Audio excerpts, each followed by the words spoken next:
শাওন টিচের নতুন ভিডিওতে আপনাদের স্বাগতম। আজ অষ্টম শ্রেণী গণিত বইয়ের উদাহরণ 77 পৃষ্ঠার সমাধানটি দেখাবো। তো দেরি না করে চলো ভিডিওটা শুরু করা যাক।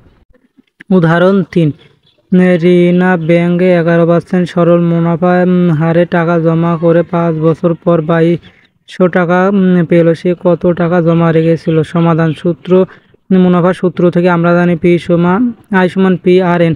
এখানে মুনাফার হার দেওয়া আছে, মুনাফা দেওয়া আছে, সময় দেওয়া আছে। তো এটা নিজে করতে নমুনা উত্তর হিসেবে আমরা লিখতে পারি, এখানে মুনাফার হার সমান 11% সমান 111, সময় সমান 5 বছর, মুনাফা সমান 2200 টাকা। তো মূলধন কত? তো আমরা জানি পি সমান আর এন ভাগ আর সমান আই সমান 2200, পি আর সমান 11%, সময় হলো 5 বছর। তো 100% ভাগ দিয়ে 20, 2200 ভাগ 2200 দিয়ে 20 দিয়ে ভাগ দিয়ে 20 বাড়ায়, তো 20 নিচে উপরে 11, তো 2200 গুণ 20 সমান 11 উপর 200, তো 200 গুণ 400। তো ঋণার টাকা হচ্ছে জমা রেখেছে 400।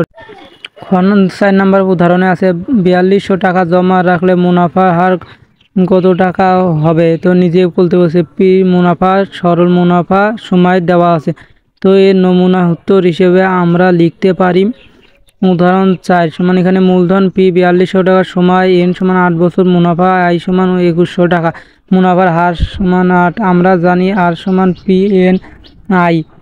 তো মুনাফার হার 2100 টাকা, 4200 টাকা গুণ 4, তো এটা 400, এটা দিয়ে গুণ কাটাকাটি করলে 2 হয়।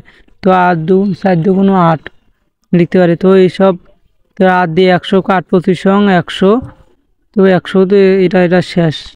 21 ভাগ 400 সমান 1000, তো প্রায় 129, তো 21 সমান 8।